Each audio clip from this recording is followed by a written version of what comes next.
Et là, ça propulsait en fait beaucoup de monde. Ma cible, c'est ça, ma cible attend ça, et ma cible veut ça. Et ça m'amène à la question qui peut un peu fâcher. Qu'est-ce qu'on prévoit comme budget dans ces cas-là ?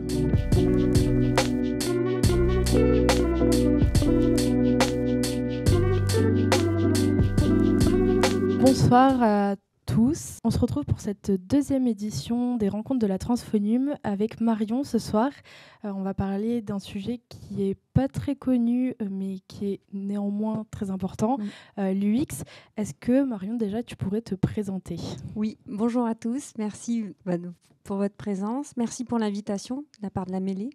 Je trouve le format super convivial et proche finalement de l'UX parce que quand je vais vous parler ce qu'est l'expérience utilisateur, vous allez comprendre pourquoi finalement tout ce qu'on crée au quotidien participe à cette expérience. Donc je suis Marion Magimel, j'ai 45 ans. J'ai monté il y a 4 ans ma structure spécialisée en fait dans l'optimisation des supports digitaux qui est plus précisément appelée en fait expérience utilisateur, donc user experiences. Et je vais vous remonter un petit peu le temps pour vous expliquer en fait finalement comment je suis arrivée dans ce domaine. À la base, j'ai une formation de designer graphique. Donc j'étais directrice artistique web pendant plusieurs années. Je suis passée chef de projet en agence web aussi. Et puis, je me suis rendu compte au bout d'une quinzaine d'années que j'abordais les projets d'une façon qui me semblait particulière. Et on a commencé à parler en France, je pense qu'il y a entre 5 et 8 ans, de l'UX. Et donc, je me suis intéressée à ce que c'était. J'ai été me former à Paris et j'ai découvert en fait tout l'univers de l'expérience utilisateur, c'est-à-dire tous les outils qui étaient sur le web, comment on arrivait à les optimiser, à les transformer et à les aborder d'une autre façon qu'un simple brief d'un client. Et la conclusion en fait de cette formation, c'était que je le faisais déjà depuis 10 ans, mais qu'en France, le métier n'existait pas. Alors le constat a été assez dur parce que donc j'étais avec des personnes qui étaient assez pointues sur le sujet, forcément, des groupes de travail chez Orange, avec des chefs de projet de développement d'applications chez Orange qui avaient les moyens et qui connaissaient très bien le sujet. Et je me suis dit que moi, en revenant sur Toulouse, ça allait être difficile de vendre de la stratégie UX à mes clients parce que c'était un petit peu inconnu, qu'on achetait déjà difficilement de la gestion de projet, mais que sur de la stratégie UX, ça allait être compliqué. Et puis, il y a eu quelque chose de formidable qui était le Covid et le confinement. Et là, ça propulsait en fait beaucoup de monde sur le web. Alors, ceux qui étaient, c'était super. Ils avaient de l'avance, entre guillemets, mais ils ont eu du mal à maintenir cette avance. Et puis, il y avait ceux qui n'y étaient pas, qui ont été obligés de s'y mettre très rapidement. Et c'est là où, finalement, le métier du X, eh bien, il a explosé parce qu'il était nécessaire. C'est-à-dire que beaucoup de gens lancent des sites Internet, prennent la parole sur les réseaux sociaux, créent des applications. Alors, sur le sujet application, c'est peut-être un peu plus compliqué, mais sans forcément prendre le temps d'y réfléchir et de changer d'angle de point de vue et de penser à l'utilisateur final. Voilà. Et donc, pour recontextualiser un petit peu ces rencontres de la Transphonium, au pôle transformation numérique et cybersécurité, nous, on propose des actions d'accompagnement, de sensibilisation et de diagnostic pour les entreprises, les petites et moyennes structures qui se lancent sur Internet ou qui ont déjà entamé leur transition numérique et qui voudraient aller un petit peu plus loin. Au travers notamment de nos experts, on va faire ces actions de sensibilisation. Je vous parlerai après des actions d'accompagnement qu'on propose. Donc, on va rentrer dans le vif du sujet avec ma première question. Est-ce que tu peux nous expliquer un peu plus ce qu'est l'UX ? Oui. Alors, quand on a préparé le sujet, c'est vrai que, Élise, tu me disais, alors, pour déterminer quel était le métier et surtout la différence, parce que beaucoup de personnes me prennent pour une designeuse d'interface. Ce n'est pas le cas, on appelle ça en fait l'UI. C'est tout ce qui est lié au design. Moi, j'interviens plus sur la conception en amont. Et ça va faire, en fait, on va dire une fusion entre les différents métiers de développeurs, de designers, de rédacteurs aussi. Je fais donc de l'UX writing aussi, c'est-à-dire que les mots, l'expérience passe aussi par les mots, pas que par le visuel. Et donc, ça va être un travail autour de l'ergonomie, de la réflexion avec le client pour déterminer quelles sont les cibles, comment on va répondre à leurs attentes et quelles sont leurs attentes. Donc, on passe beaucoup de temps aussi à analyser tout ce qui est analytique, la data, en fait, et comprendre ce que attend l'utilisateur avec cet outil qu'on va lui proposer. Voilà. Alors, ma deuxième question, c'était quelle est la différence avec lui ? Donc, tu l'as déjà expliqué. Et du coup, moi, je voudrais savoir à quoi s'applique l'UX, parce qu'on parle beaucoup des sites Internet, mais tu as parlé d'autres supports aussi. Alors, c'est vrai que là, on avait abordé le thème de cette session autour de l'e-commerce, parce qu'on s'interroge beaucoup, se dire comment on arrive à transformer finalement des internautes en clients et en acheteurs. On l'a ouvert plus largement, parce qu'on s'est dit avec Élise que c'était un petit peu la voie facile et qu'on se disait que l'UX, et c'est vrai que j'ai fait avec les différents dispositifs d'aide beaucoup d'audits sur des boutiques en ligne qui avaient été construites. Alors parce qu'on a du WordPress où c'est facile de faire, avec du PrestaShop aussi, de faire des boutiques. On les construit, on les met en ligne et en fait on se rend compte que les ventes ou le taux de transformation n'est pas au rendez-vous. Donc là, ça interpelle et c'est vrai que quand vous avez un retour sur investissement en réflexion, c'est plus facile d'investir sur mon métier. Mais sur beaucoup d'outils, donc une vitrine, c'est important de bien la travailler parce que derrière, vous allez vous dire je capte une personne et je prends souvent l'exemple, c'est comme si finalement votre site qui est votre site vitrine où vous présentez votre activité était dans une impasse, sans éclairage, sans personne pour vous accueillir et qu'il ne se passait rien du tout. Donc votre objectif, ça va être de travailler ce site. Ça va être aussi votre prise de parole, comment vous êtes présent sur cet écosystème qui est le web. Donc, est-ce que c'est des réseaux sociaux ? Est-ce que c'est une application parce que finalement, vous avez besoin de créer une expérience qui est beaucoup plus complexe et surtout en responsive sur des smartphones. Ça va être aussi votre... Alors, si vous êtes B2B ou B2C, mais quel est le support et le relais que vous allez utiliser ? Est-ce que Julie l'a très bien évoqué lors de la dernière session, je fais des newsletters et donc on va optimiser, on va regarder déjà tous les supports qui sont existants et lesquels on va actionner au fur et à mesure pour optimiser cette expérience. Et donc là, tu as parlé de beaucoup de choses. Par quoi on commence ? Comment on sait le plus important ?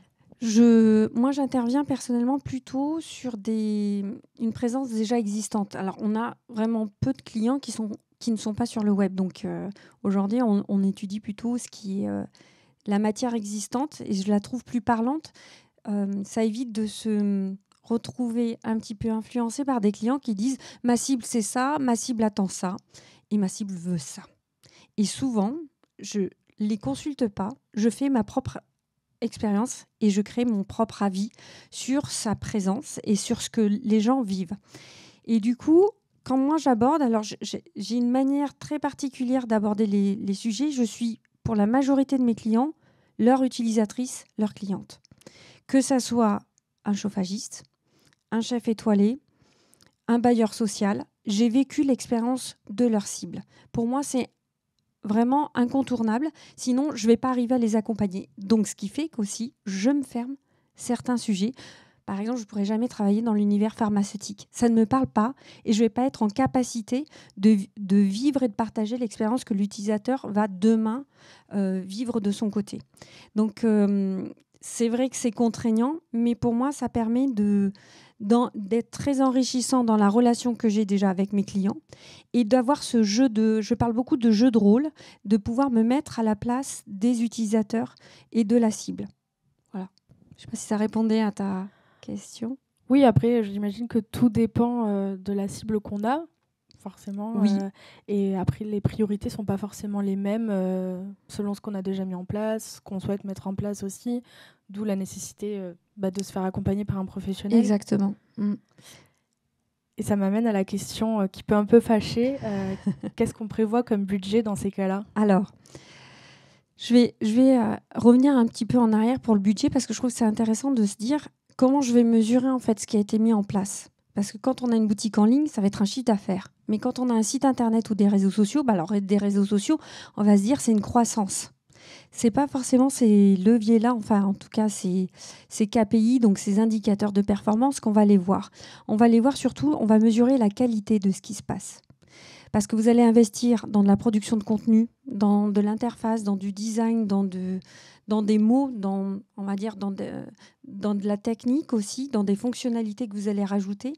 Derrière, ce qu'il faut mesurer, ce n'est pas forcément une croissance de communauté ou un nombre de connexions qui va augmenter. Ça va être plutôt des indicateurs, pour moi, qui sont de qualité. Donc, vous allez avoir le temps passé, le taux de rebond à mesurer et le nombre de pages qui sont consultées. Voilà. Donc, je trouvais intéressant, Julie l'a abordé aussi sur la newsletter. Mais moi, ce que je suis, par exemple, on anime une newsletter interne pour un client. On ne regarde pas finalement, on regarde le taux d'ouverture. On ne regarde pas le nombre de clics qu'il y a sur les call to action, c'est-à-dire les boutons, les appels à action, parce que la newsletter est déjà très riche et très fournie.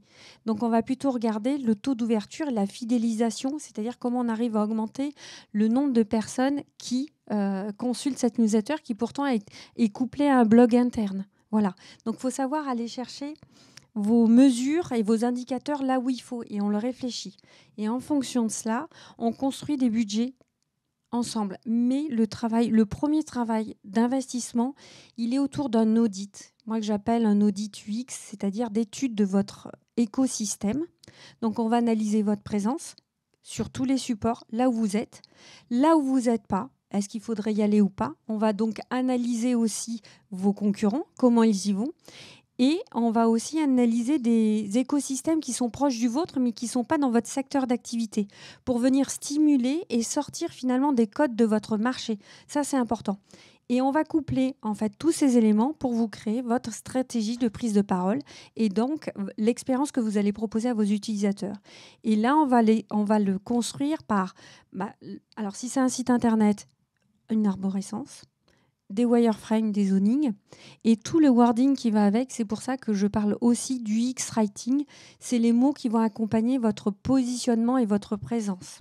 Ça, c'est hyper important parce que donner une tonalité sur le web, c'est vous aider à vous rendre différent et à vous distinguer de la concurrence. Et sans ça, finalement, vous allez faire partie d'une masse globale et vous n'allez pas proposer autre chose aux personnes qui vont arriver à vous. Donc ça, c'est la première étape. Et en termes d'enveloppe budgétaire, je pense qu'il faut se situer, alors tout dépend de la complexité du sujet, bien sûr, mais on se situe entre une enveloppe de 1 500 à 2 200 € pour un audit. Et souvent, les audits arrivent à stimuler un repositionnement ou un affinage de positionnement de votre identité, alors identité visuelle, mais identité de prise de parole et tout le plan de communication aussi est hyper stimulé par cet audit. Alors, tu as utilisé des mots un petit peu barbares, je pense, pour les gens qui ne s'y connaissent pas trop en UX. La tonalité, tu as parlé de wireframe. Oui. Alors, ce qui va être produit, déjà, c'est l'analyse des statistiques. Déjà, si vous n'avez pas, vous, mis en place... Alors, on va pouvoir parler de GA4 aussi, mais Google Analytics, c'est quand même le plus répandu. Il y a d'autres outils d'analyse. J'avoue que la majorité de mes clients sont sur Google Analytics. Je ne vais pas leur faire de la pub, mais c'est un constat. Il y a une problématique aujourd'hui sur tout ce qui est gestion des normes, des données. Donc, il y a GA4 qui pointe son nez. Je vous recommande de le mettre en place rapidement. Ça demande quelques manipulations, mais pour gagner du temps en termes de stockage de vos historiques de données. Voilà. Donc ça, c'est ces outils-là qu'on utilise qui nous permettent ensuite de construire, en fait, d'identifier comment se comporte votre utilisateur, que ce soit votre application, votre site internet, votre boutique en ligne, et donc là de construire finalement on va dire un nouveau site. Et la construction d'un site passe par l'arborescence, donc ça va être l'architecture de votre site. On rentre par une home et on va parler aussi de parcours utilisateur, c'est-à-dire il va arriver par un endroit, où est-ce que je l'amène, comment je fais pour l'amener. Donc ça va être toutes les structures de page et les call to action, les boutons qui font les passerelles en fait de page en page. Ça, on le voit beaucoup et c'est mis en application dans l'e-commerce, mais je trouve que c'est pas assez mis en application dans un site internet. Donc, c'est là où on crée des wireframes, c'est des intentions, on hiérarchise en fait les blocs, les contenus, on dit où est-ce que l'image doit être, ce qui permet en fait à l'UI designer de venir et de faire un habillage avec déjà le travail de hiérarchisation, le travail de wording et donc de tonalité déjà en place, ce qui lui permet, lui, de se consacrer plus sur une création d'identité visuelle plus forte et plus impactante. Voilà. Donc, la tonalité, ça va être le ton qui est donné. Elle s'exprime par les mots, mais ça va être aussi une cohérence entre la charte graphique et la charte web, qui peut un petit peu varier parce que, je le dis souvent, le web, c'est un laboratoire. Quand vous créez un site internet, alors souvent, beaucoup de gens vous disent que ça a une durée de vie 3-4 ans maximum. J'avoue qu'il y a 10 ans, on a créé un site pour un client qui est toujours là. Alors, la technologie nous a permis de le tenir. Il est plus au niveau ergonomique adapté. On n'est pas responsive, mais il a tenu 10 ans parce qu'il avait été très bien réfléchi en amont. Donc, il y a une notion aussi de rentabilité derrière dans votre investissement. Ça vous permet d'optimiser. Et donc, cette tonalité, cet univers, en fait, que vous allez créer, il passe... Voilà, par les mots, mais par aussi l'aspect visuel. Et donc, n'hésitez pas à sortir un petit peu des codes que vous étiez donnés pour votre charte graphique print pour vous dire, je vais aller tester, explorer un autre univers visuel et une autre tonalité parce que finalement, l'audit vous aura stimulé peut-être sur une autre piste que vous n'aviez pas forcément envisagée, mais qui va vous distinguer de votre concurrence. Et l'avantage, c'est un laboratoire. On teste, on adapte, on analyse les données, les retours, les statistiques, et on adapte le contenu ou la tonalité, voire l'image, au fur et à mesure et en fonction des retours de vos utilisateurs. Quand on a préparé cette intervention, tu me parlais de la règle des 3 clics. Oui, tout à fait. Est-ce que tu pourrais m'en dire un peu plus ? Alors, c'est une règle qu'on se met. On en parle beaucoup en e-commerce parce que c'est vite transformé. On pourrait parler aussi de tunnel de vente. C'est assez intéressant ce qui se passe dans un tunnel de vente. En fait, il est dit qu'en termes d'ergonomie de contenu, vous devez être suffisamment efficace pour que la transformation, je ne vais pas parler de conversion, mais bien de transformation, se fasse en 3 clics. C'est-à-dire, j'arrive, j'ai un premier clic qui me permet de me dire « je veux aller là ». Un deuxième clic qui est... alors, vous arrivez sur la page où vous dites « j'ai envie d'aller là ». Vous avez un deuxième clic qui vous permet de rentrer plus en profondeur. Et normalement, vous devez déjà avoir atteint votre objectif. Et on parle du dernier clic qui est normalement le clic qui va transformer, entre guillemets. C'est-à-dire, soit je laisse mes coordonnées parce que c'est l'objectif, c'est une prise de contact, soit je passe commande, soit je vais me rediriger vers les réseaux sociaux pour transformer en fait finalement ce qui s'est passé sur le site internet à une relation plus pérenne. Et donc, je vais m'abonner à une page, à un compte Instagram. Voilà, d'où la règle des 3 clics, on en parle. Et dans un tunnel de vente, c'est la même chose. C'est-à-dire que vous devez rendre ergonomique, pratique, toutes les infos que vous allez donner pour qu'il y ait le moins d'actions, que ça soit le moins laborieux. Faut, jeu de rôle, se mettre à la place de l'utilisateur. Qu'est-ce qui vous faciliterait la vie à l'instant T ? Il faut se poser constamment cette question-là. Quelle erreur fatale à ne pas commettre à la création de son site web ? Je dirais c'est de partir bille en tête sans réfléchir à la construction du site et à se dire qu'est-ce que j'ai envie d'apporter comme expérience. On parle beaucoup d'expérience, mais qu'est-ce que j'ai envie d'apporter à mon utilisateur, à l'internaute qui est face à ce contenu. Donc, c'est se structurer avant de se précipiter. Donc ça, c'est frustrant. J'ai beaucoup de clients qui me disent quand est-ce que le site va être en ligne ? Eh bien... Sur le papier, ça peut être rapide. Maintenant, il va y avoir des étapes et moi, je parle de co-construction. Là, j'ai fait un rendez-vous vendredi, j'étais avec mes clients. Habituellement, j'arrive avec une homepage et on parle de la homepage et on optimise parce que j'ai une vision avec l'audit et donc ça me permet d'aller très vite vers la homepage. Et là, en fait, j'ai eu envie de les embarquer. Je leur ai fait 3 homes. Alors, en wireframe, il n'y a ni design, ni rien. Et je me suis amusée à mettre le curseur à des endroits différents pour voir quelle était leur maturité par rapport à l'expérience qu'ils voulaient proposer. Donc, on avait une home assez classique, un menu classique, des mots, tout ce qui allait. C'était rassurant, c'était très bien. On aurait pu se limiter à ça, mais c'était une erreur. J'aurais pas fait mon job, perso. Mais en leur montrant, ils se sont rendus compte qu'il y avait, OK, l'étape 1. Étape 2, on va plus loin. C'est-à-dire que vous avez un slider, habituellement, tout le monde met un slider. Non, là, on va pas mettre de slider. On va utiliser des mots. et on va parler différemment à votre cible. Et puis l'étape 3, c'était carrément, on n'a plus de menu, on n'a plus de visuel, et là, il va y avoir autre chose qui se passe. Alors forcément, il faut qu'ils se retrouvent, il faut qu'ils se disent où est-ce que je vais, jusqu'où je pousse ce curseur, est-ce que je m'en sens capable ou pas, mais je les ai obligés en fait à se poser des questions. Et je suis là pour ça, et souvent je remets en question, en tout cas je stimule beaucoup leur perception et l'état dans lequel ils pensaient être, et là, où est-ce qu'ils voulaient aller, souvent on remet tout à plat. Donc l'erreur à pas faire, c'est de se précipiter, je crois. Et puis, à pas non plus se bloquer sur des idées préconçues, sur des choix techniques. Moi, j'arrive toujours...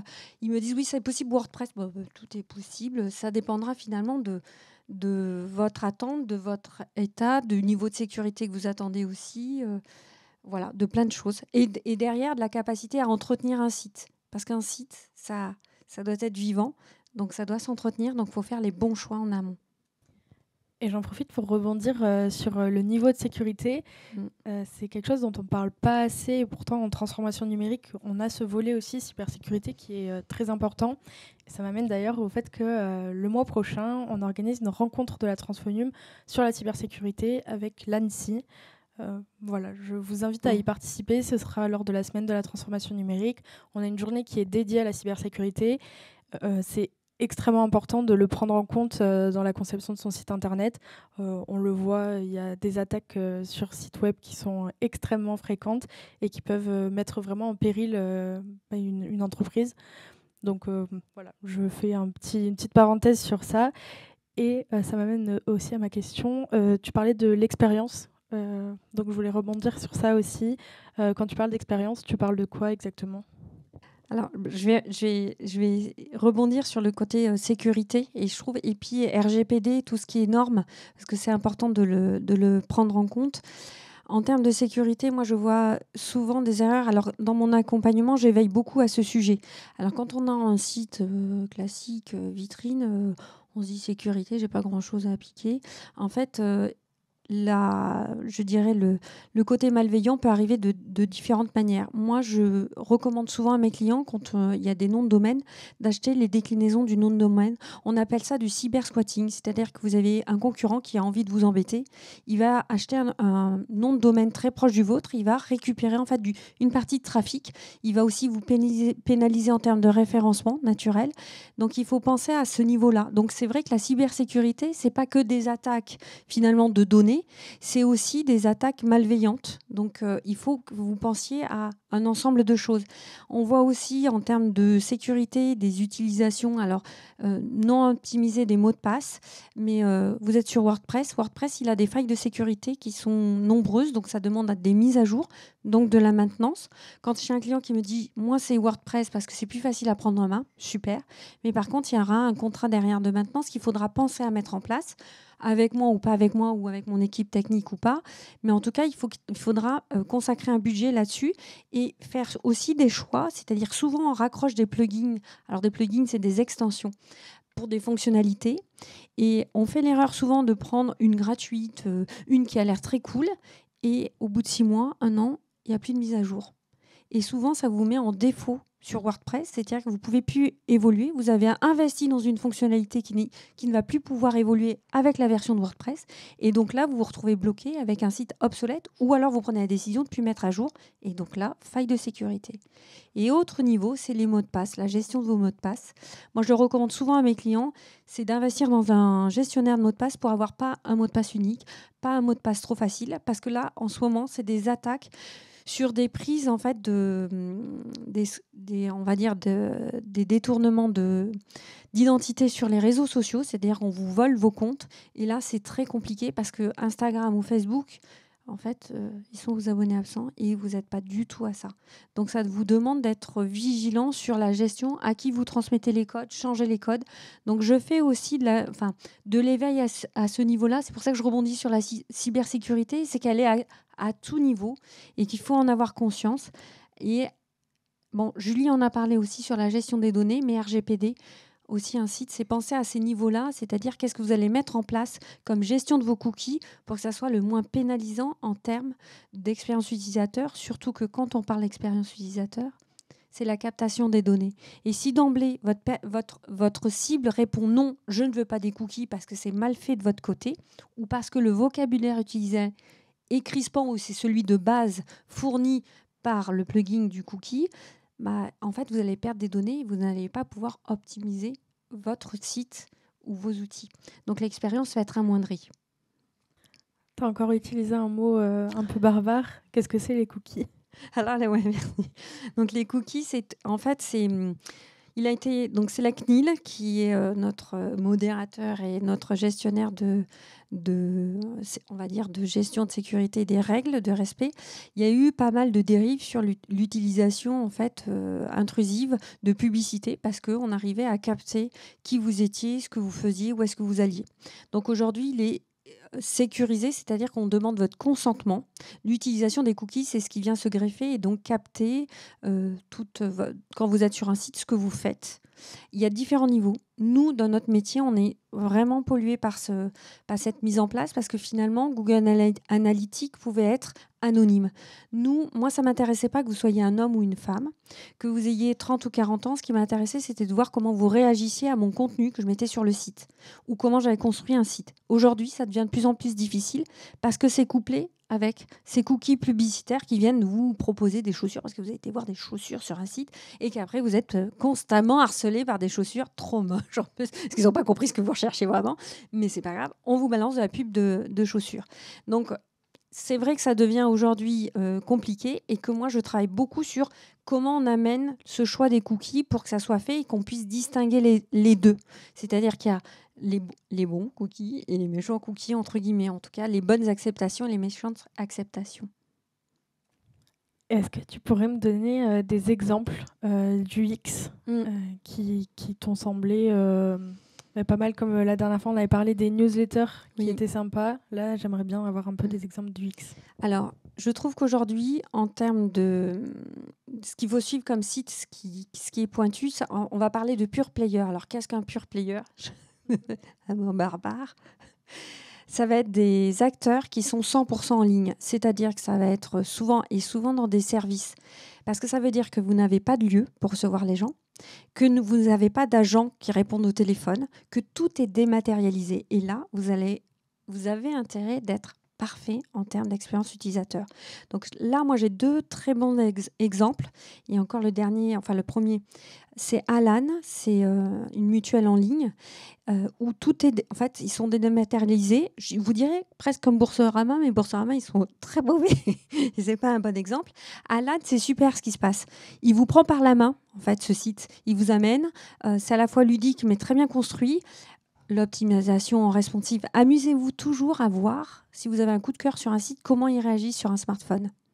Ça, c'est fatal.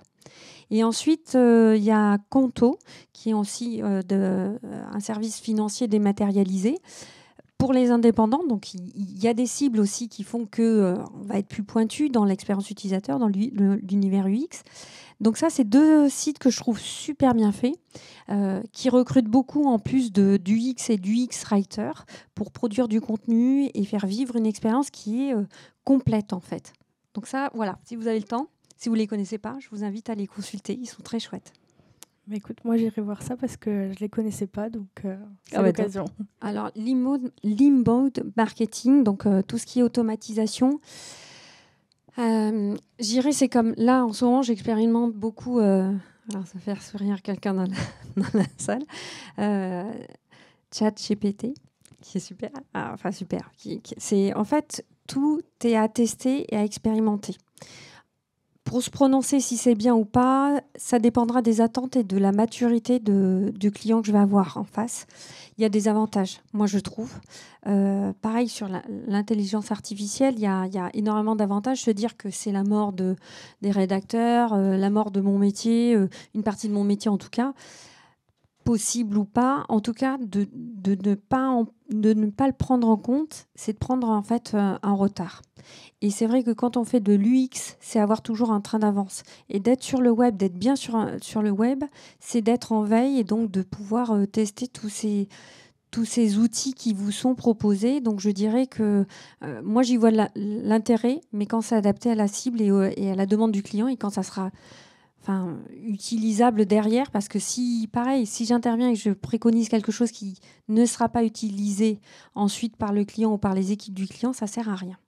Écoute, merci beaucoup Marion, c'était très intéressant. Avec plaisir. On pourra aller un petit peu plus loin dans le sujet, et notamment si des entreprises veulent être coachées, c'est possible, puisque nous on propose à la mêlée des actions de coaching, donc d'accompagnement, et des coachings qui s'insèrent dans une opération qui s'appelle Tous en ligne maintenant.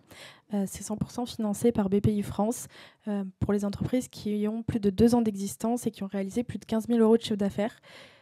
Voilà, c'est 100% pris en charge, je l'ai déjà dit. Nous, à la mêlée, on s'occupe d'organiser tous ces coachings, de trouver les coachs, dont Marion fait partie, par exemple. Voilà, donc on en a... le prochain, il sera le 23 février. Comprendre ces indicateurs de performance, il y en a plein d'autres. Vous pouvez les retrouver sur l'agenda du site lamêlée.com. C'est écrit juste là pour les personnes qui sont avec nous. C'est aussi l'occasion de vous parler de la semaine de la Transphonium. C'est dans un mois tout pile. C'est des webinaires qui seront accessibles le lundi 13 mars à Toulouse et le jeudi 16 mars à Montpellier sur des thématiques qu'on aborde à la Transphonium. Donc, il y a de la cybersécurité, il y a des outils digitaux, le référencement local, la communication digitale et le e-commerce. Vous pouvez vous inscrire, c'est 100% gratuit. Et si vous voulez aller un petit peu plus loin, n'hésitez pas à nous écrire à l'adresse transphonium@lamêlée.com et nous, on pourra vous accompagner dans ce que vous souhaitez mener en termes de transformation numérique et de cybersécurité. Merci beaucoup. Merci.